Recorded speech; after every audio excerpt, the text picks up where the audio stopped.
Welcome to the Talk and Chatter experience powered by Gasoline Alley Harley-Davidson, M33 Productions and Moto Products. My guest today is the voice of Australian motorcycle racing, Mark Bracks. Mark started his career in sports as a freelance photographer and later adapted to being a writer and a journalist for different publications across the globe. In 2006 and 2007, Mark was the Dorna pit lane reporter for MotoGP and had some fantastic experiences along the way. Mark's journey over these years is one of much laughter and plenty of stories, and I hope you get to enjoy these throughout this podcast. If you get the chance, head over to our YouTube and hit subscribe to our channel. We'll sit back and I hope you enjoy the show. Welcome, Mark Bracks. No worries, mate. Thank you. Mate, we're here at QLD Raceway again. Obviously, thanks to everyone for homing me here for the day to do this, for one thing, but good to be back at a racetrack, isn't it? Very much so. It's the last couple of years have been tough for everybody. We're in the wrong game, I suppose, in that regard. Whereas, if you were a chippy or something, you were working your butt off. But with no racing and last couple of years been pretty challenging. Yep. I'm not getting any younger, and you think, how long is this going to keep on going? And I actually started looking at another business in the last couple of years. I started making beef jerky as a hobby. Oh, really? And the response for that, I've done a course. I'm building a trailer to turn into a kitchen and have something else beside, because I've realised that you've got to be in control of your own destiny. And if this time last year we didn't know if we were going to go racing in the next 5 years with everything that was going on. So, I decided on that. Now, this has happened in the last six weeks. I've been flat out with the commentary going everywhere. So, yeah, because when we first started talking about doing this as well, what do you got, 7 weeks straight back to back? Yeah, something like that, yeah. It's a hectic schedule again, isn't it? Yeah. What was it? Started off with the go-karts at Phillip Island and ASBK at Phillip Island. Mini GP in Melbourne, the new concept of the Ovales. Then last weekend was supercarts in supercarts in the Bend. Yep. Back here, over here, Queensland Raceway. Then next weekend's Wonthaggi, and then weekend off, and then up to Mackay for the second round of the Oz Motocross. So, mate, that's huge. Yeah, making up for lost time. For sure. Why beef jerky? I've got to ask you that. What got you into that? I just liked it. I think I'm the same as everybody. You get stuff at the supermarkets and you think, it tastes like Schmackos.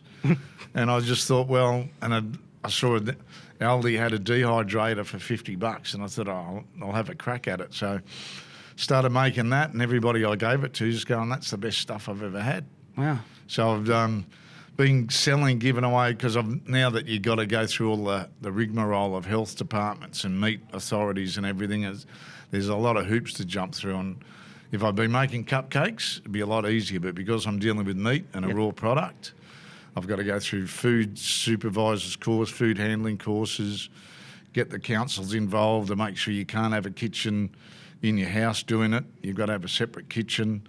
So there's a lot of rigmarole in it. It's like, wow, I've really set myself. But it's just, it's a really good product. And then I took some away to Phillip Island last week, or just gave some away, and they've gone, mate, when are you going to start selling this?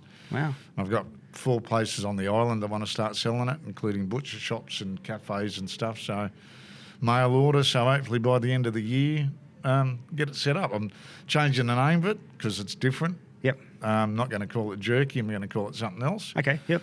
But I won't say too much, just in case anybody gets onto it and thinks it's a good idea. Yeah. But that, I've got the labelling sorted, the marketing, all that ready to go. So it's just a matter of getting the legalities done, and away we go. Hey, that's quite a different thing from what you've done for a long time now. Like, that's a total swap, isn't it? Well, I think because if you do it right, you can make some money out of it. Like, getting into this game, we all wanted to make money out of it, but you do it for the passion, as you know. If you're in this game for the money, you're in the wrong game. Yep. And saying that, it's given me, like, money can't buy what I've done. For sure. And, I'm a billionaire by the experiences I've had. So with going around the world, doing everything that I've done, the friends I've got, money can't buy that. So money's not everything. You can't take it with you when you go. You can take your memories with you. I don't know how far they get, but, that's one thing that's... and the camaraderie in the paddock, whether it's here, a motocross event, go-kart event like last weekend where I was pretty green for that, all the way through to World Championship. Everybody's there with the same passion. the same interest, the same love of speed, whether it's 4 wheels or 2 wheels. And yeah, it's just and being back here and getting, like, it's good for the mental health. Okay, it's good to watch the people out on track and get the buzz, but just interacting with people. Yep. And like last year, I got away to Darwin to go and race up there and commentate. And getting on a racetrack on a bike up there was the best thing for my mental health that anybody could do. It was like you can't think of much else except what's in front of you. Absolutely, and especially if you're coming from Victoria. Mate, you've been in lockdown for 300 plus days. At that time, when you went up there, it would have been a nice feeling to get up there. And well, I just got into it. I was supposed to fly up on the Sunday night, and by then we were still in lockdown in Melbourne. Then Monday come, and they said, okay, well, restrictions are lifted, and I've been in 2 weeks quarantine or isolation because my partner works at Woolies, and she was a close contact from a customer that came into the store. So all those people were in the store at that time, had to take 2 weeks off, and I was guilty by association by living with her. So, and that lifted, and the boys from Darwin rang me up, the good old boys at the Terror Club, Phil Ryan and Cohen. They said, Bracksy, it's lifted, Darwin's lifted the borders, or Northern Territory's lifted the borders, jump on a plane and we'll work it out when you get here. So I jumped on a plane and worked it out when I got there. Mate, you've got a motorsport brain like no other. Like, you've been to nearly every track in the world. You've spoken to everyone in the paddocks. Where did that all begin? Like, was it a rider originally? Like, you've done Defence Force as well, obviously. Yeah, I was in the Air Force. Did an apprenticeship there. Always had funny in the Air Force, there were so many blokes had bikes. And it was mainly road bikes. Some of us raced. I did an occasional bit of racing, but nothing serious. And then over a period of time, I always had the interest in photography. And my aim was when I knew I didn't have the money or maybe the talent to go racing, I took up the second best thing, which was photography. So I started taking photographs of mates and then selling them, and then other people saw it, and then a love of photography got me into doing rugby league photography for the North Sydney Bears at the time and the Eastern Suburbs Roosters. So I started doing freelance photography and thinking, oh, this is good. And then the thought was to go overseas and join the GP circus as a photographer when you could, like back then in the mid-80s, it was mid to late 80s, it was pretty easy to get into a paddock. Wow. And went over there, did a bit of freelance, went over to England, did the British Grand Prix, and I was only there for a week. I was originally going to be there for a week, and Kevin McGee's gone, what, you going back to Australia now? And I've gone, yeah. And he said, no, come to Sweden. So I got a lift to Sweden with Doug Chivers, I like Doug Chivers, and with the Sidecar boys. Went over there, came back to England, broke, got a job on a building site, setting out building sites. And that was just to get money to go back and do the tour. And the whole thing was to be the world's best make a living out of being a GP photographer. And I was at the Isle of Man in 1990, and I was selling photos back then when you had the original tranny and all the rest of it. Selling them there and then from, it was a photo of Carl Fogarty I was selling and a couple of others. And you used to get really good money over there for one photograph. And an editor, Gary Pynchon, he was an editor of Road Racing Monthly, it was called at the time. It used to be Motorcycle News over there. He's worked in various different magazines. And he came up and said, do you write? And I'm, yeah, never written a thing in my life. But being a freelancer, you think, well, there's an extra bit of coin I might be able to earn. So he said, at the time, there was a heap of young kids coming up through the 125s and 250 championships. And he said, I want an interview with Wilco Zeelenberg, a feature on him. And I went, oh, yeah, I've heard of him, da-da-da. So I flew to Austria, the Grand Prix. I didn't see the final TT at the Isle of Man. Went and found Wilco, interviewed him, put the tape down in front of him, transcribed every word, then wrote the story and sent it off to Gary. And I got to the next Grand Prix at the Dutch Grand Prix, and back then there was Rothmans had their own little press centre and team centre for the teams with Doohan and Gardner, and off the side was a little press centre. And Nick Harris, who been around for donkey's years, he was the head of doing a lot of press for, he was the Rothmans press man at the time. And he said, oh, there's a fax on the desk for you. And I went and had a look at it, and Gary sent, that was brilliant. I'll have anything you can give me. And I went, okay, I'm a writer. Huh. And at that time, I was also, to get more money, I was doing, they used to call it stringing for Triple M and other AM radio stations in Australia, where they'd have the press conference with Gardner and Doohan. You'd ring up with a little grab and a little 20-second report. And that got my name around Australia. I found out later I was the one that broke the news electronically in Australia when Mick Doohan crashed in 92 and broke his leg, because I was straight on the phone, and they interrupted music and talkback sessions on 2UE and all that AM stations and the Triple M network. Yep. And then they said, well, when you get back to Australia, you can have a job here, like freelancing, but just going in what they call a stringer, going out to different sports and doing little grabs like that. And then because of that, I turned up at a track one day, and it was a Bears meeting in Sydney. Yeah. British, European, the big V twins and everything, Dukes and Harleys and whatever. And they said, a commentator hasn't turned up. Would you mind having a go? We've heard you on the radio. And I went, I'll have a crack. And then the next week, Jim Skaysbrook rang me up, and he said, I heard you.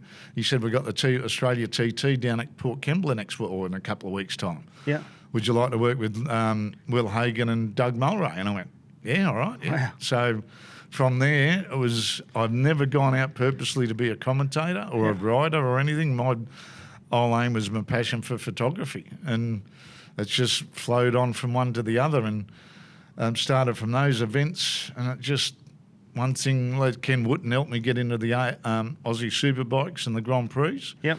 Doing the World Supers and just at Phillip Island for the one round. And in 2004, 2005, I was running up and down pit lane. I'd already been doing about 3 or 4 years, and I'd got to know Colin Edwards and the Baylesses and all the rest of it and everything. Yep. And Colin's come out to me, and he said, we need you in Europe. You're doing really, but we can tell what tyres they're using by the temperatures you're giving over the air. And I'm going, what, you're listening to me? And he said, yeah, everybody in the long pit lane's listening to the feed that you're putting out, because you're giving so much information. We need you in Europe. And I went, yeah, okay. I was a bit dumbfounded by it, but then heard everybody in the paddock was just saying, mate, you've got to apply, and I put in an email. After that, it took me a few weeks afterwards to do the email, and I thought, I've done it. That's the last I'll hear about it. And then a couple of months later, Australia Day, gone down the pub, Australia Day, have a beer with a mate. I was living up in Lake Macquarie, had a place up there. Yep. And got back, and there's a message on the phone. I listened to it, and it's Gavin Emmett from Dorna saying, we got your application. We're looking for a commentator. Would you like to come and join us? And I honestly thought it was a piss take. Yeah. Because I've rung them up, and I've got then the girls answered speaking Spanish, and I'm going, maybe it is fair dinkum. Yeah. And so that I got 2 years doing that, but the guy that hired me was the guy that fired me. So wow, that must be a weird feeling. Yeah. And it was one of those ones where, when you meet somebody and they've been told to give you the job and it being English, and you know when you meet someone that you got to work with, and you think this is going to be hard work. Yeah, and that was the first impression. I'm going, this is going to be hard work, and that was true. Like I was there by myself. They'd fly me to each Grand Prix, but then between races, I had to look after my own self, find my own place to live. All that really? Sort of, yeah. Yeah.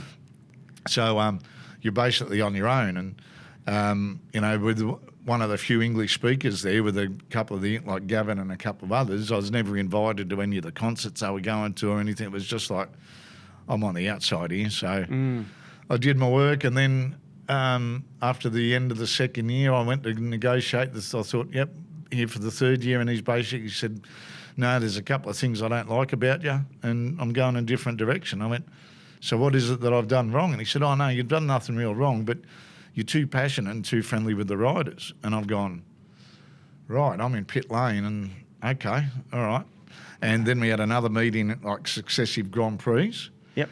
And the same reason come up. You're too passionate and too friendly with the riders. And I just went, Gav, if that's the best excuse you can come up with, you just don't want me here. Yeah. It's a typical case of nepotism. And I think when I look back on it, well, I look back on it from the very start, because I was the Aussie voice, I was getting a lot of attention when he wasn't. And I think that was and as Colin Edwards said to me, he said, your problem was you were on the same ladder as Gav, but he was above you. As soon as you got close, he had hit you on the hands and dropped you off. Yep. And that was basically a very good analogy of what actually happened.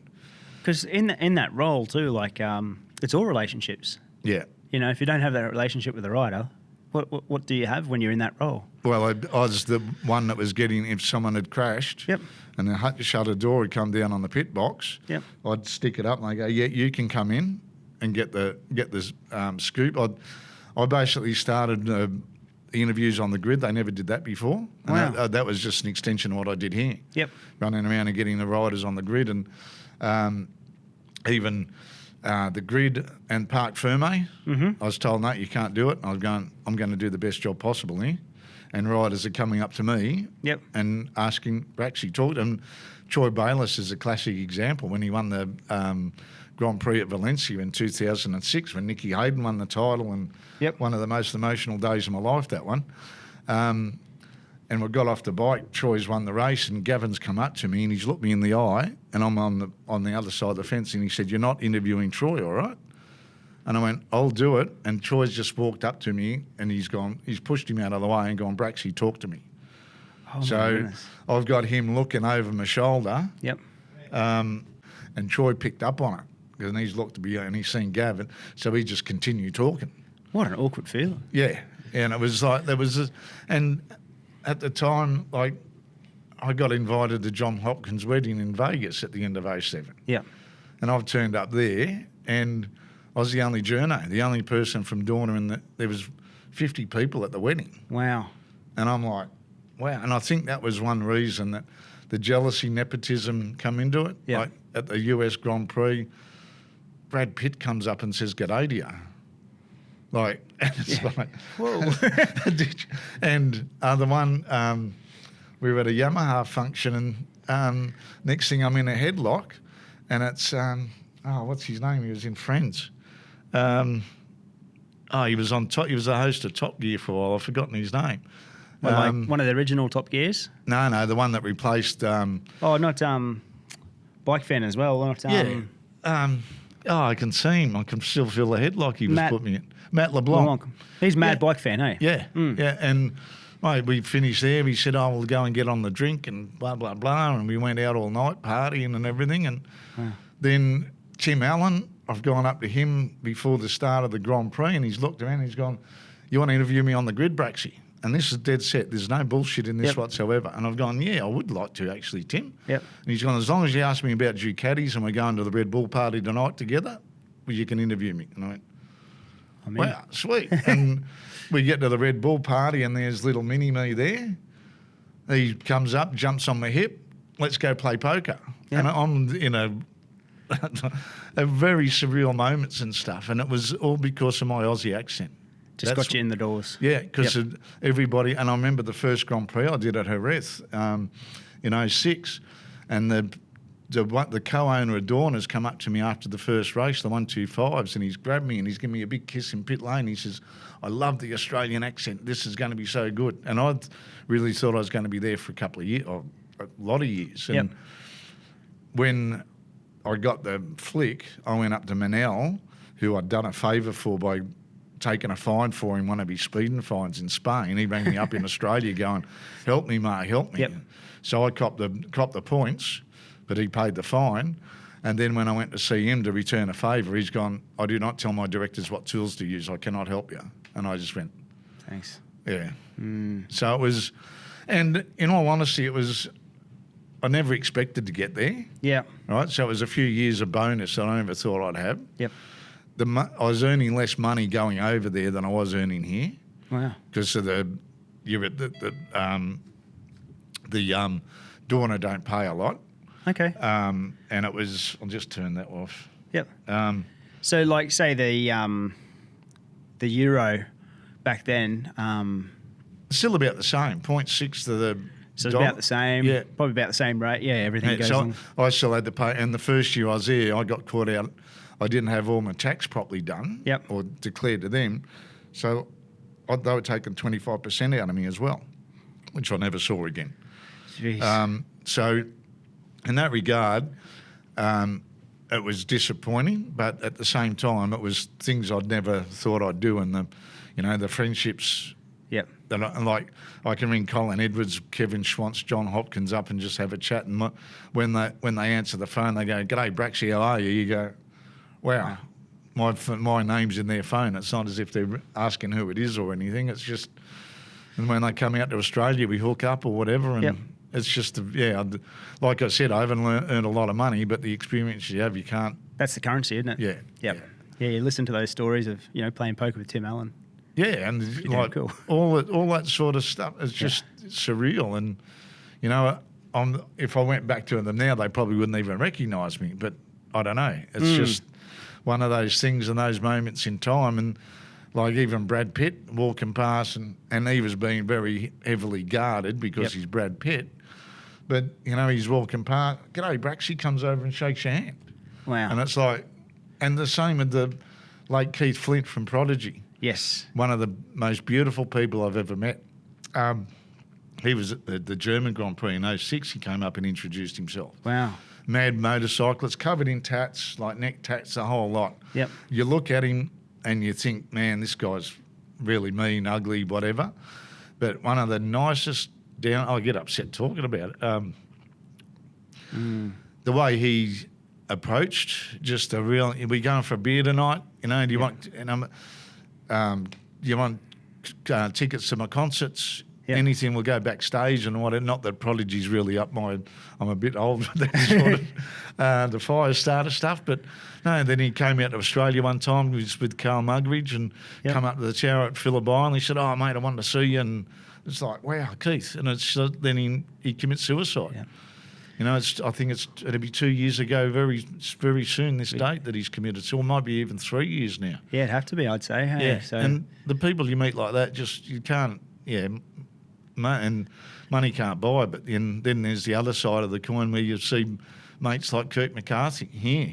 Yeah. 2004, you're talking to him at lunchtime, 2 hours later he's dead. It's very good sport, but a very hard sport. Yeah, there's so many roller coasters with it, isn't there? There really is. With your 06, 07 was your time, hey? Yeah.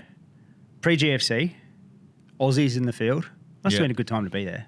I think it was probably and the Americans in the field Americans as well. in the field, yeah. Yeah, and the first time I went over there was 88, so... And that time was the Schwantz, the Rainies, the Doohans, the Gardeners, the Dougie Chandlers, Kaczynskis, all those blokes coming across. And the Randy Mamela was still there. Randy was still working in 06, 07. There was that fun factor in the paddock. And there was parties going on, and, that doesn't happen anymore. It's a lot because of the corporate dollar that's come into it. Everybody's got to say the same thing. You can almost write your own post-race scripts about what they're going to say. Absolutely. And it's taken a bit of the rawness out of it, I suppose. The fact that, they'd say things off the cuff, and now if anybody says that, everybody's in shock. "Oh, you can't say that." Yeah, Barry, the sponsor's going to be upset or whatever. But if I look at it the other side, if the guy's a bit controversial, he's going to give his sponsors more exposure because they're going to be going to him looking for that line. Absolutely. As long as he's not wishing death upon anybody or whatever, but to go out there and be a bit controversial, be a personality in the sport. Like with the Spanish now, and no offence to them, but they're all so blinkered because they've been on their whole life purpose is from being on a mini GP bike all the way through. It's very robotic, isn't it? Yeah. Like the whole thing, the pattern of the riding, right through to the media training. It's just here's the process. You follow that like a robot, And yet you had people like Rossi. Yep. And then anybody that tried to follow him, like Jorge Lorenzo, gets shit canned because he wants to put his own personality on it with the, his spacesuit at Laguna in 2012 and jumping into the lake at Jerez after he won there. And Jorge's one of the nicest blokes you'd ever meet as well. Every time a rider goes out, whether it's a club racer or a world champion, you're putting your life on the line every time you go out there for the thrill of going fast. Absolutely, and everyone's fast is a different perception. You know, Yeah. like, and you come down to this grid, you come to ASBK grid, and like look at Phillip Island the other week. Between first place, like, okay, ASBK Superbike, 33.8, I think was, 18th place. Yeah. It's flying. Yeah. Like, you're literally putting everything on the line at that point. Yep, you People do, don't and it's understand these guys they're living in a bubble now because of bloody social media. Yep. That's another thing that's killed a lot of things too. Because back in, I'll say the old days, it sounds horrible, doesn't it? But before mobile phone or smartphones. Yep. Now you can't, because someone's going to be filming you to get that 15 seconds of TikTok fame or Facebook fame or Instagram fame to say that, look what this guy did. Yep. And you can't go out and get on the piss and Nah. carry on and like the old days of the high cars and... Yeah, the great. It's gotten professional. It's the sport is fast. Everything's fantastic still. But yeah, there's obviously even the riders must feel it. Yeah. I'm sure a lot of them grew up in the dirt track scene and stuff and still got that last little bit of that, I think, Be hard to, everyone wants to be professional, no doubt, but there's got to be sort of a balance there, I feel. You're living in a goldfish bowl. Yeah, yes. Yeah. And everybody can see everything you do. And if you say anything wrong, like even Mark Heth, the moment he had his accident at arrest there in 2020, everybody's writing him off. Oh, he'll never recover. He's gone and all the rest of it. He'll never come back, da-da-da. And, like, what would you know? Do you know what's in his... And when he broke the arm with the window, right, I put something up on Facebook. Next thing I've got a mail from an Irish road racer saying, Bracksy, you've got no idea, right? He did the same thing. He broke his arm and he said, I did it opening a window. I broke my arm. Wow. So, there's, unless you've been there, you don't know, so don't criticise it. Absolutely. So, it's Ryan, what's his name?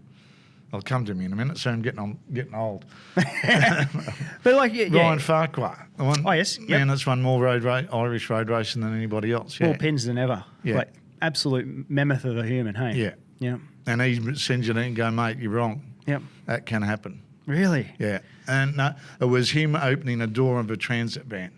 He broke his arm? Broke his arm, yeah. And they're the things that, like, people, if you're not living in someone's shoes, it's very hard to criticise. Yeah, exactly. But having these things, microphones, having the access to an opinion, and we get sold an opinion that's a negative opinion, and everyone wants to see it. Yeah. If you don't have clickbait on it, it's hard to get a view. Exactly. Which is wrong. Yeah, the world's full of, social media is full of, cowboy cowards, keyboard cowards, whatever you want to call it. Yep. Of just being bullied. They want to bully. It's a They bully. want to bring people down instead of bring people up. Absolutely. Which is a real sad state of affairs, but that's the world we live in. Tell me this, in that time, like 06, 07, we obviously seen Casey come into the GP, Christopher Millian was there. Was it weird for you being an Australian, seeing them coming in and succeeding? Like, it had been a while, obviously, since we had an Aussie. We had Mick there up until 99. It's a bit of an era in between, wasn't it? Yeah, So it must have been, a bit like you all came there at once, I guess, Yeah, well, Casey was there. He'd been up and down a bit, and he got into the Moto GP in 06. With LCR team. He was a bit of hard work. Wouldn't say it was all smooth sailing with him, but with Christopher Mullen, couldn't meet a nicer bloke as far as... And there was guys like that, Hopper and those sorts of guys. Americans are very similar, like got the same sort of mentality. Like Colin Edwards, his father was Australian from Penania in Sydney, not Penania, down the southern, in the Shire. Oh, really? Yeah. Right, yeah. He and his Texans, I think, have got that similar attitude to Aussies. And you'd talk to him, and I'd interview him on the grid, and then you wouldn't do it for a couple of weeks. And a couple of them, and even an Italian, Roberto Locatelli, said the same thing. He said, Mark, don't you like me anymore? And I went, why, what have I done? And he said, well, you haven't interviewed me on the grid for 3 weeks. And I go, yeah, well, I don't want to interview you all the time. And he goes, no, interview me, please, because it relaxes me. It makes me feel better. Wow. I don't get the nerves because I never talk about negative stuff. Yep. I always talk about positive. You know, you don't want to, oh, you crashed this morning, mate. How did you feel? Or the classic question of all bad sports journalists, how do you reckon you'll go today? Going to win, aren't we? Yeah, or they're going to go, well, or the smart ass answer, I think I'll crash at turn one just for you to give something to write about or whatever. Like, why would you say that? You know? Yep. You just put positive things in their head. Yep. Great warm up. You know, I saw you this morning. You're pushing through there, whatever, and they get that in, and you can tell by their banter back to you whether you're on the right wavelength with them or not. And yeah, it's just with Casey. He was in the goldfish bowl a lot because everybody expected stuff from him. Yeah. And he didn't. He's a good bloke if you can get him at the right time. Yeah. But he just didn't handle the media side of things. Just didn't like people around him. I won't go into it here, but I've seen some things that you just shake your head with fans and stuff and just go, man. Yeah. And the one that I always remember, and Barry Sheen, who was, you know, he had his 19th anniversary, his death last week. I got to know him, and when I went to the first Grand Prix, I went to an 87, 88 at Donington. Wow. And I met him there, had a bit of a chat. Then at the first Grand Prix at Eastern Creek, I was out with him and Kevin McGee. We went to a bar nightclub in one of the hotels in Parramatta. And Barry had said to me, having a bit of a chat, and he said, oh, what do you do again? And I just said, oh, I'm just a low-life photojournalist. And he's grabbed me by the shirt and he's pulled me into his face and he said, I don't ever want you to hear you say that ever again. He said, without the photographers and the journalists, we are nothing. Wow. And what you're doing for the sport, what all you guys do for the sport is so important for our future.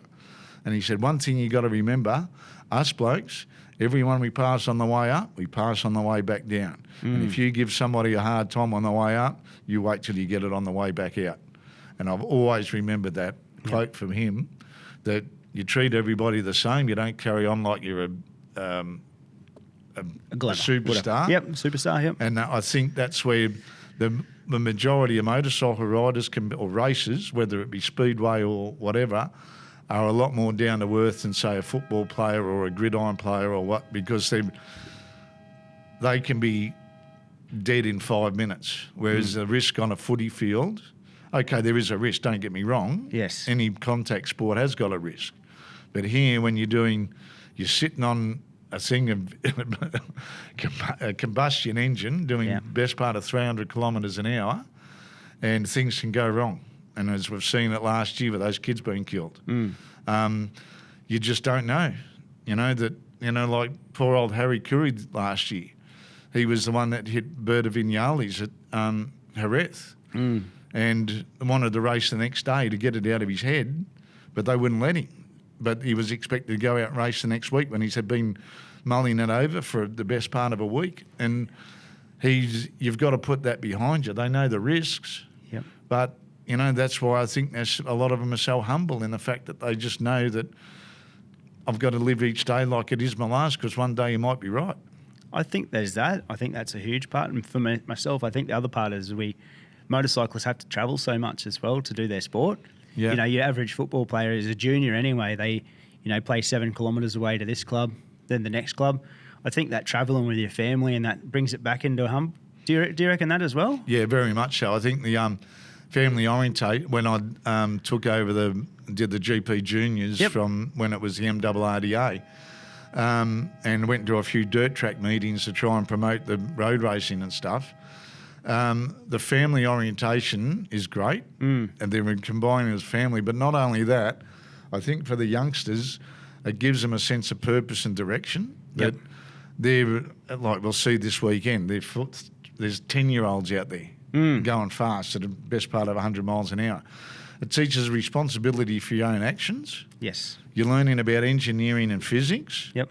You're learning about communication with people as far as getting information back to your team. Yep. You're getting media training, because now you're getting a camera and social media plugged in front of your face at nearly every instant. Yep. So you've got to be there, and you've got to have that supportive family around you to be able to get through it all, because all of a sudden they've got to be acting like adults. And they are acting like adults, but then when they get to the age of 17, 18, 19, they don't have to get a Commodore and do the burnouts out the front of McDonald's to show how cool they are.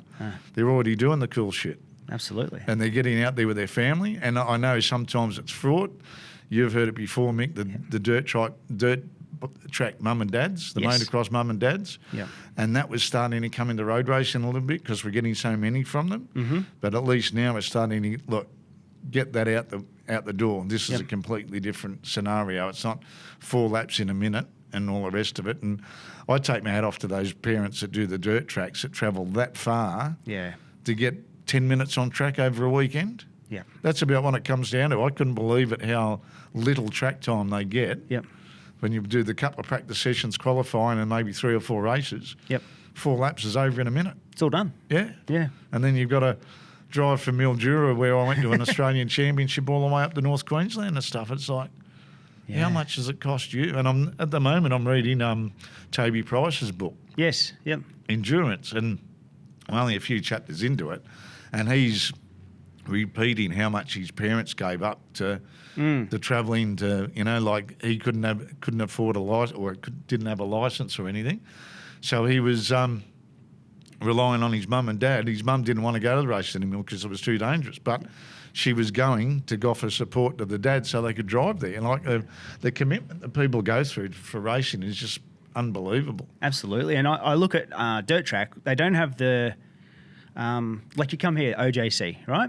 They've got, Gary McCoy's a tutor or trainer, I guess you'd say. You've got the support from Dunlop coming in saying, things about tyres, you start to learn that stuff. With dirt track, it's still very there's none of that support base, I guess. So over time, the sport might grow to that sort of thing, but to come here like this and see what they dealt with, like with media things, and it's pretty damn awesome. 10 years it's old. good the GP Juniors morphed into the AJC, and I'm glad that MA took it over, because running it by myself, trying to get things done, So how hard's that? Very, very hard, especially when you're not getting much money. You're tipping your own money into it. Yep. When I didn't have a lot of money to start with, and going outside the box to go to corporate like the Harvey Normans and approaching them. Yep. Great idea, mate, but I don't know if our product wants to be associated with kids going fast. That's the answer? That was the most common theme, that they didn't, even though they saw the benefit of it. Yep. They didn't. They're at it. Well, if something goes wrong and our name's associated with that, they're always that. If it goes wrong, but then they'll go and sponsor junior rugby league and rugby union, and how many kids get hurt and died playing that during the course of a year. Plus the media attention that they get through negative media attention. Yeah. You don't get that in road racing. No. Or motorsport in general, pretty much. Well, we get negative attention when someone dies. And then it makes the headlines all over the world. Massively. Dangerous spot. When we had a bad run last year when four of them, I think, were between the Supersport 300s, the Moto 3s and the CEV. And it was just one after, and that's going to happen, especially when you've got parity, when you've got everything the same, and you're making the racing close, which is great for the spectacle. You're adding to the odds because everything's so close that things are going to happen quick. I've got all the riding gear now. The tracks are ultimately safer than they've ever been. Yes. And you've got medical attention there on the spot. Like the Race Safe here is probably the best medical response team anywhere in the world, I think, from what I've seen, because they ride on to anything that happens. Mm-hmm. But it's a sport that something's going to go wrong. Yeah. And it's not if it happens, it's when it happens. And, I don't want to sound like a doomsday or anything, but it's just the reality of the sport. Like in my career as a commentator, in nearly 30 years I've been doing it, I've called 8 races where 8 people have been killed. And you've actually been calling the race and you see the accident. And you know there and then that something's Reece Bansell, Kirk McCarthy, Liam McGee, going back further, the different, even Judd Greedy. Judd Greedy, Tassie, yeah. All those ones. And it's the whole fact, you're talking to them at lunchtime. How was your race this morning? I'm going to kick some freckle this afternoon.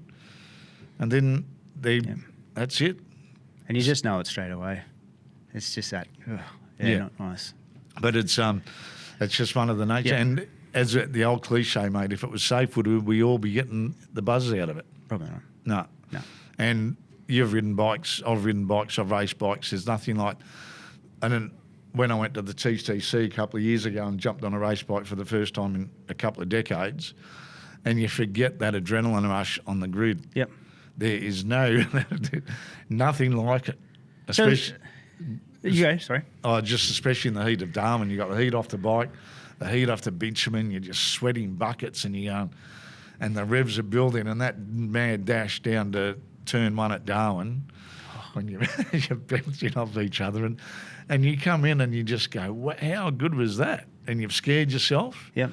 You know, you've had those moments with your puckering the seat up through your ass and everything, but you come in and that's what keeps people going, and I think that's what kept Rossi going for so long. Just loved it, eh? Because you know that there's nothing in this world that's going to feel, even racing cars or karts. I don't think you're going to get the same buzz out of that, just that raw emotion that you do sitting on a bike on a grid. So as a motorcycle rider, I seen your tyres after that event. I remember you putting a photo up. You're going pretty good. Yeah. So as a rider, like where what'd you start riding? When? What and when? Yeah. Well, I wasn't allowed a bike or a push bike when I was a kid. And you weren't allowed a push bike? No. Growing up in the city.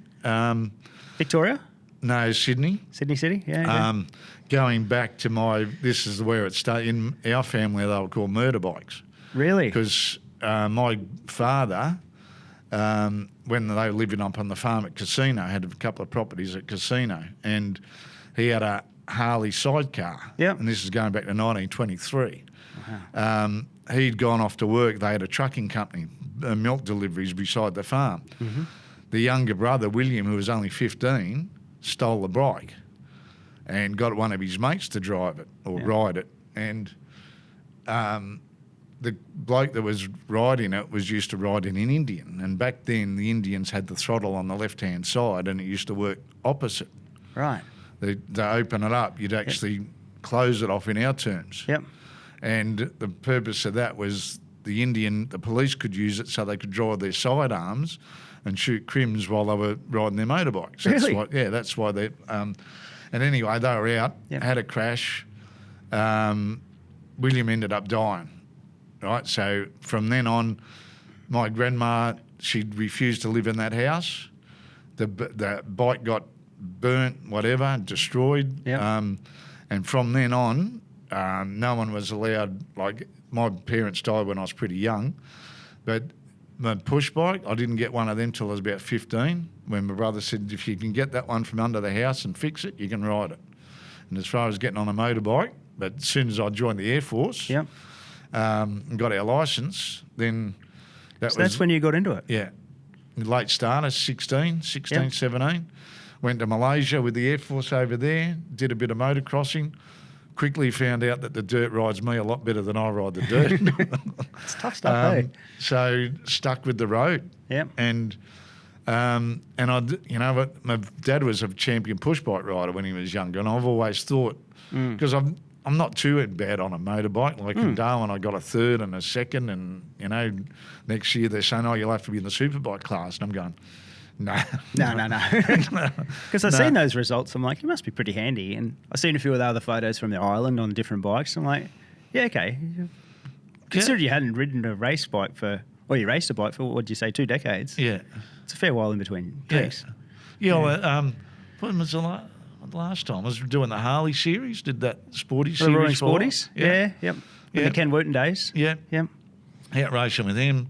With Robbie Herman, like Robbie Hermans and all those guys, all the patch wearers and stuff. And that's just started up again. They want me to get me on a Harley again for they're racing this weekend at Broadford with the Vic Champs. I get back out on that, and I don't ride on the road a lot anymore because it's not that it's dangerous, it's just you're looking at your speedo too much to wondering if you're speeding or not. Because around the corner there's going to be a speed camera or a couple with a radar at you, and there's just no fun in it anymore. No.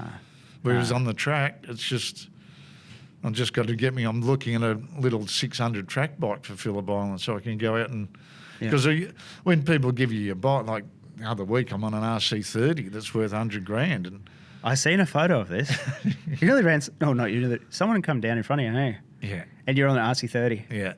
Oh. That was... Talk about pucker moment. Yeah. Second session out on it. Yep. And because it was a ASBK, been down there 3 days before the ASBK test, a lot of so the top was stacked. Yeah.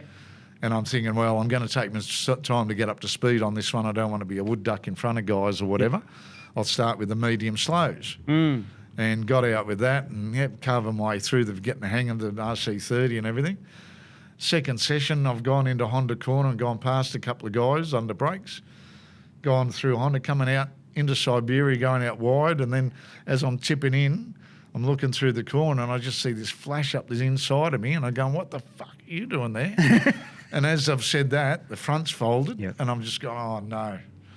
And the bike, and I lost sight of the rider. And I was waiting, I was looking that way, not on the brake or anything. I was just trying to hope for the best. Yeah. And I don't know how much I missed him by, but it wasn't a lot. So would he come through past you? Yeah, basically? I was going through Siberia, like getting in the middle of the corner, and he's just come straight through the guts of it, right under the bike, went first, and he followed. Yeah.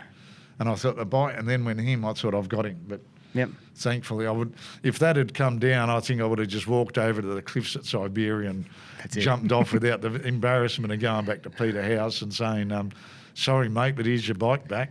Of all bikes too, like a pretty iconic. Oh, mate, beautiful machine. Yeah. Its age, they come out in 87. This is a 1990 model. There was 3,000 of them made, solely for the purpose of winning the World Superbike Championship. Yeah. And this thing's been fully tricked out. You know, Clyde Wolfen has worked on it. Wow. It's got all the whatever it can be done to it. Yep. And just, you look at where you want to go and it just goes. Nice bike. Yeah.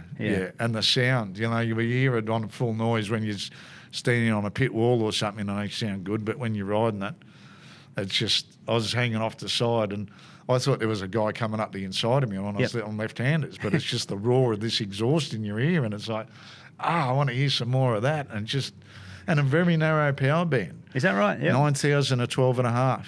That's what it's got. Yep. Now, under 9,000, fluffing and farting and carrying on, and I thought there was something wrong with it, and I've come back in and told Pete, and he said, no, you got to 9,000 or nothing happens. And I went, yeah, but it's only line it. Yeah, we'll learn how to ride it.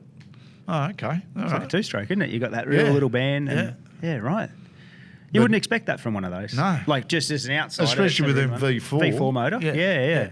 So very interesting. Geez, that's sort of like what you're saying about the experiences. Things like that, that's a priceless day. Well, at the end of 06, the season, they used to have the Journos Day at Valencia. Did you get to ride one? Yeah. Kawasaki invited me to ride the last of the 990s, like the Westie ones? ZXRR. Like the Anthony West? No, Shinya. Well, I helped get Anthony West the ride in Kawasaki for 07. Yep. Because in 06... they're 990 ones, yeah. The 990, the last of it was Shinya Nakano's bike that he rode at the... and I didn't even go to the after party on a Sunday night. That's how serious I was about jumping on it. They only give you 4 laps. Yeah.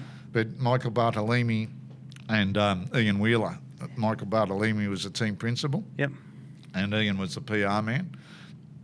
They got me in. I've got me. They said, yeah, well, you've never ridden a GP bike before, and we want to have that experience. It was for their in-house Kawasaki magazine. Yeah. And I went, oh, yeah, all right, I'll have a crack at that. And I'd never been on Valencia, never ridden with carbon brakes. Wow. And never ridden a 990 270 horsepower machine before. And Troy Course is a very good friend of mine. Yep. Met through racing and partying, going out and all the rest of it. And him and Troy Bayliss gave me the 2 early warnings. Turn 3 and 4 or 4 and 5 at Valencia, the first right-handers. Be very careful there on the cold tyres. And Troy Course has said to me, when you leave the pits, grab a handful of brake and just ride the front brake until you get the turn to accelerate through the gears, and you'll know when the carbon brakes are working. And I said, how will I know? And he said, you'll know. Really? And sure enough, I knew, because when you got up to the heat, going into turn 2, it just went bang. And I thought, they're up to heat now. Wow. So then you're right, and did the 4 laps, and in 4 laps I got under 2 minutes. Yep. Which like Gary McCoy was there, Brock Parks, Nicky Hayden was hanging over pit. All these people were hanging over pit wall, like looking at Bracksy, and they're coming up. Man, you're a lot faster than we thought. And I'm going, well, I'm not going to crack. And to tell you the truth, I shouldn't have been shitting myself as much as I was before I jumped on. I remember Is that right? standing in pit lane, my knees were shaking. I could hardly get onto the bike. Then you got the factory ride there. They've started up on the warmers, on the rollers and everything. And here you go, mate. It's all yours. What a cool feeling. Yeah, and did the 4 laps and come in and I'm all beaming and, they've shown me the lap time and they've gone, oh, can I do another 4 laps? And Michael in his German accents, no. That's why we only give you 4 laps, Bracksy. Yeah, it's done. It's done. Done. Wow. And then at the end of the day, all the teams come up to you. Yamaha, Ducati, Suzuki said, next year you can ride our bike. We didn't know whether you could ride or not, but now you're proving it. Yep. Then in that 12 months, mysteriously, they stopped doing it. Because that was the last year, wasn't it? Yeah. Last year they let the 990s, and the last year they let any journos ride a bike. Is that right? And it was funny because that day Ken Wootton was over there. He was on a Ducati, and I've come out of the pits and on my first lap, I'm going through turn 4 and 5, just getting the throttle going, as the 2 Troys had said to me. And I looked over and there's Worcester with these bright pink leathers. Yep. And I started laughing in my helmet because I'm thinking, he's crashed it. But he'd only run out of fuel. I hadn't fueled it up on him. And I got back there and I'm running up, did you crash? And he goes, no. He's slapped me and gone, no, I just run out of fuel. Really? And I went down to see the team. I said, did it really run out? Yeah, we didn't put enough fuel in it. Damn, I was hoping he would have crashed it. Put it down. Because you look at that, like I remember in Motorcycle News at that time, that was one of the big articles for the end of the year was, you get to ride the GP bikes and a different perspective, eh? Yeah, very much so. One of us, that's like one of us being able to get to ride a bike. I think that's pretty cool. So. It was just, I never expected that one, and to have it happen and to have the sensation of it, then to get it in print. And when I was saying about Westy, when it happened, I didn't have any leathers or anything. Yeah, right, yep. And Westy was riding the 250 GP bikes at the time, and he said, he's giving me helmets, boots, leathers, gloves. There you go, they're yours. Yep. And so I always joked that Westy rode the bike before Westy did because I've got his leathers on with big Westy across the back side of me. Yep. And then when they were looking for someone, I said, well, why don't you get Westy? He's doing all right. He can ride a bike, And then after lots of pushing and shoving and everything, they got the ride for him. Wow. So, and then I remember we went to Laguna in 07. And I said, Westy, you better come. We'll do a lot. Because I always used to do a walk the track. That was one of my habits. Walk the track, take some notes, then ride a push bike around it and see where the braking bumps and stuff were. And so we had Westy. Nicky Hayden was the one I went with the most. Nicky Hayden, Chris Vermeulen, Westy, Valentino Rossi took me once. John Hopkins took me a couple of times. Different tracks around the world, right? Yep. Nicky was the first one that ever did it to me in Qatar, the first Grand Prix I turned up to. But we're at Laguna, and I said he'd never been there before. And I said, well, we're going up here, and we're going, just be careful coming up here, we're coming to the corkscrew. And he's on full noise on this thing doing about 90, 100 Ks, what these little things do. Yeah. And he's come up to it, and I'm like, I hope you know. And all I heard him say was, oh, fuck. And he's just throwing it down, and the corkscrew, unless you're right, it's like dropping off a cliff. It's just straight down. And then we've come out, and we've gone into the dirt on the exit. And I'm hanging onto the scooter, and he patted me on the leg, and I'm going, yeah, I'm still here. And he's done a couple of laps and come in, he's going, man, you could have told me. I said, I was warning you, mate, that it was coming up. And he said, yeah, but I didn't think it was that bad. And it was like, even on a scooter, and even before that, we were at Turkey, one of the best GP tracks ever. It should be still on the calendar. Yeah, yep. Went out with Hopper and Chris on the Suzuki 500s. Yep. Going to the end of after about the third lap, the back straight, and Chris has just grabbed my leg and pulled me in, and he didn't say anything, and we just tipped it into this final turn and to get round the hairpin, and it's like bouncing across the deck, and I think, oh, no helmets, no, we're just shorts and carrying on. No. And we got in, he said, "Oh, sorry, Bracksy, we cooked the brakes. I didn't have any at the bottom of the back straight." I go, "Is that why we were bouncing over the tarmac?" Yeah, but yeah, things like that, mate. Just, but going to learn the track. Yep. And even then, when I was walking the track at Qatar for the first time, Nicky's come up and he said, "Oh, do you want to ride?" Yep. I said, "No, I'll walk the track, and then if you're still around, I'll go. I just want to have a look at it." Yep. And got towards the end of it. Next thing you know, a scooter behind me and the Appalachian draw with Nicky. "Come on, man, jump on the back and I'll show you the lanes." Yep. So from then, nearly every track, one of them had come round and like Nicky said to me, "How come other guys don't? You must be a rider." And I went, "Yeah, but I think it's part of my job to get there." Like there's certain places where you've got, like Mugello especially, the Casanova turn. Remember Rossi did that helmet with the big... when you're riding that or walking it, you come up a rise and it's there. The apex is there. You just don't see it. Completely blind. Yep. And the ride it and walk it, then you understand that what these guys are going to go through instead of just sitting in a commentary box and they're going through Casanova. It gives you a lot better understanding of where they're actually putting a bike and what they're doing. And like Nick and all of them, and say, "Well, this is what we're doing here. I'm in third." So I'd be either recording or madly taking notes on the back of the bike while they're riding around. Yeah. So that then I can go back. And then Suzuki, Lucio Cecchinello is always good. They'd give me a telemetry readout of the gearing, the speeds through the different corners. Yep. So what gear they'd be in, what speed they were in, how many braking, the G-forces on brakes and all that sort of stuff. So and I said, "Does anybody else get that?" "No. We know that you can understand all this." And then I got accused of being too technical in my commentary from this particular person I mentioned before. And I went, "But I'm supposed to be getting through to these people why that guy's running wide or why is he carving himself up or whatever."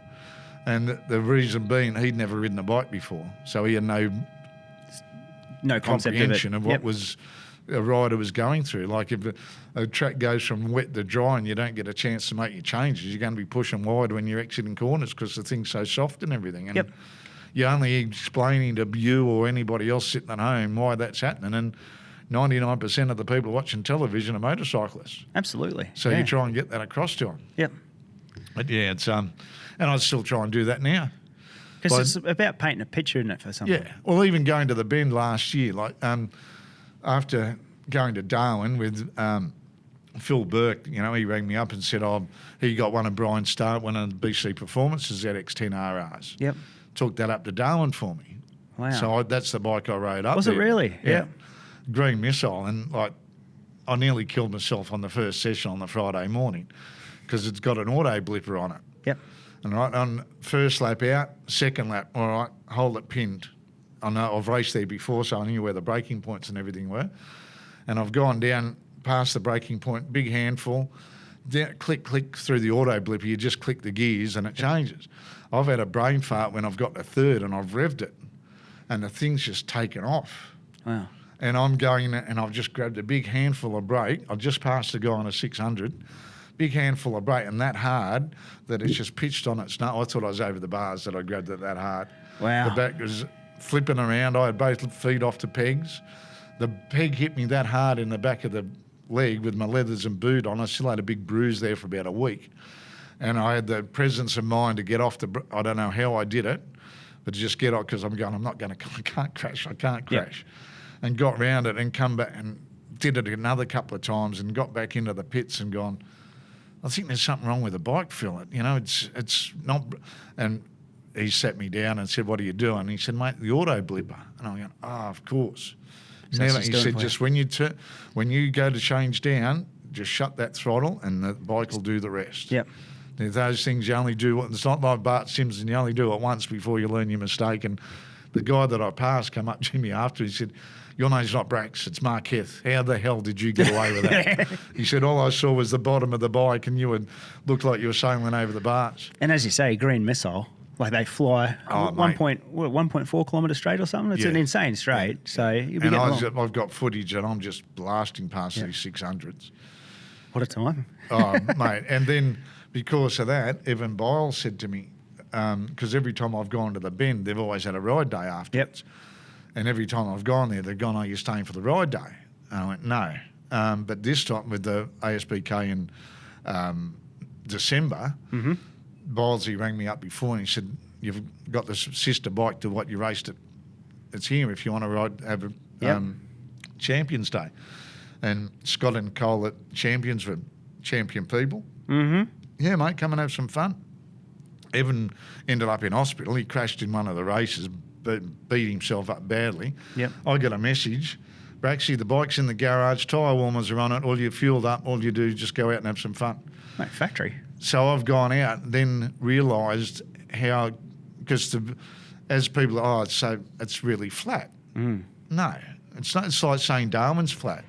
Until you get out there and have a look or ride it, you realise how many undulations and how challenging Darwin is, let alone how challenging the Bend is. The Bend, like turn 17, the second last corner, I ran off in the first session because I'm tipping in thinking there's the apex. You basically get past the corner before you tip it into the apex. It's like, wow. And even on the straight, you cannot see the end of the straight. Really? You come up the hill, and you go down a dip, and then you come up a rise under where the pedestrian overpass is at the pit exit, and that's where you see turn 1. And you're like, there it is. Because you don't see it till you ride on top. And then people said, "Oh, it's like Phillip Island, isn't it?" No. Phillip Island, you've got a nice gradual down the hill and nice fast sweeping corner into a fast turn 2. The Bend, you go turn 1, turn 2, turn 3. It's like bang, bang, bang. And it's one after the other. And then that run up to turn 5 and 6, and you just it's just, magic track. And I'm very lucky that I can get on, and Dave Johnson was there when he was timing me. And he's gone, "Wow, for the first session," and I got down to a 2:16, I think, in the 4 sessions I did. And they're going, "Mate, that for a first time, and that's pretty." I said, "Yeah, but look what I'm riding." Nice, but you've still got to steer it around the track, haven't you? Absolutely. But it's a magnificent track. And Darwin, that is... Good fun to ride, Darwin, Hidden Valley? It's the second favourite. Well, second favourite to Phillip Island. Because when I first looked, it's got a straight few corners link it together. But that run from turn 2 up to turn 3, 4 and 5, that... And then you join it in the hairpin at the middle, then you start again through 7 Ducati, they call it, and up to turn 10. That has got to be one of the most challenging corners in Australian motorsport. Right? And is that second 2, 3, 4 like a really nice flow when you're Because it looks like you come over. You're just on the gas the whole time. Shifting gear, come through, and beautiful looking part of the circuit. So. And the same with turn 7 to 10, and then down the hill to 13 and 14. You come up to that, and you got, because it goes off camber. As you get into the approach for it, and if you run it wide, you got to. Yeah, right. So you're on the brakes and off camber. And it's easy to. I've crashed there, so I've joined the club at turn 10 crash. You don't need that. You don't need that. Eh? What do you like, mate? I know. I want to talk to you for hours and hours, but we're a bit over an hour in already. Wow. We're at ASBK, obviously Queensland Raceway. What's your thoughts about this for this weekend? Depends who can get their brakes sorted the best. Who doesn't have any brake fade over the 16 laps of the superbikes? I haven't been here for 8 years, so I'm not sure who's going to come to the fore. You have to think Maxwell's the favourite, but you've got to turn the Ducati, and it's not that fast-flowing nature of Phillip Island and other circuits that we've got that he can really take advantage of that, the power of and the torque of the Ducati. But this year it's really close. First session we had Mike Jones up the fastest. Troy Herfoss reckons he's okay. He was having transponder issues, which put him down the timesheets a lot. I'd like to see Troy get up again, give him his, as in Herfoss, to give him his confidence, and then Brian Starring, and I'd like to see Cruelliday kick some freckle too. Because he's a good guy, and he's been knocking on the door for a long time. So he's right on there, isn't he? Yeah. But there's so many of them. There really is, you know, and I know we've spoken of it, and the times at Phillip Island were so damn close. You've second through to 18, separated by a second and a bit. there's nothing in it. Nothing in it. You know, And it's like Moto GP. Anybody can be winning on their day. Absolutely. Mandalika this weekend, or however you say it, that should be pretty good. Mandalika. Mandalika, is it? Well, it depends Mandalika? which accent you're talking Which with. dialect you've got from Australia? Yeah. I haven't. There hasn't been a time run, no sessions run, but I'm thinking Paul Espargaro will take it out this weekend. We'll get this out after that, so we'll come back to that and see where we're at, mate. And I wouldn't be surprised if his brother ends up on the podium with him on the Aprilia, because if you look at the testing times, those two are up there in nearly every session of Sepang and Indonesia. So it could be there, and like to see Paul last time as well out. He looked like he had a real consistent pace for a race pace anyway. Yeah. He's always had that one lap sort of speed dialed, but he looked like he had really good consistent pace on I the think Aprilia. Sony just asked too much of his tyres in that one, trying to break away from it. Yep, and just got And as caught long up as in it. Remy can keep beating his teammate. That's all you need, isn't it? Yeah. Getting used to it. That's the main thing. And young Joel Kelso. Like we've got so much talent coming through now. Absolutely. The biggest contingent of Aussies going overseas ever this year. Is that right? To race in different championships, And you look at all the championships too, they're probably the healthiest. Aussies are going for one thing, but they're actually the healthiest they've probably been in all the classes, whether it be C, V, Moto 3, obviously with Joel. Like Joel's race pace last week, like he was in it too. Like he was just got caught off the back of that. I think it was the top 12. It was like a 12 group ride, like a ride there, but not much in it, is there? No. So it should be good. It should be good. And keep an eye out for Harry Voigt and Jacob Rolston. I think those two kids have got a very bright future. For sure. Yeah. And young Senna Aegis now that he's in the Moto 2 category, his size will be a lot more suited to that than a little 250 Moto 3 machines. The 125 thing's still entrenched in your brain, isn't it? It is. It's just there. Yep. Yeah, that was a good thing about the go-karts last weekend. Two strokes, the smell of two strokes, the sound of two strokes. Yeah. One of the biggest mistakes I reckon we made was going off two strokes. I agree. Yeah, I really do. And it was sort of like the disappearing of the privateer, just about, if you're a good tuner, yep, you make up for everything. You could, yeah. Now you just got to have the same equipment as everybody else and ride the wheels off and hope you get there. Parity. Yeah. It's come back down to that where you're pushing everyone to the absolute limits. And mate, I hope we do this again in a setting where we can sit down and chat probably a bit anytime, further. Mate. Funny, the interviewer is now the interviewed. Yeah, that must be weird, mate. So I'm terrible at this, but thanks so much, obviously, coming in and taking the time out of your day here. And we'll do it again soon. All right, Mick, no worries. Cheers. Thanks, mate. That's all we have time for in today's show. If you get the chance, head over to YouTube and hit subscribe on the Talk and Chatter page. Also, head over to iTunes and give us a star rating and a review there. It all helps to get the podcast out there. A big thank you goes to everyone that's been doing this already, and we'll be back with another show soon.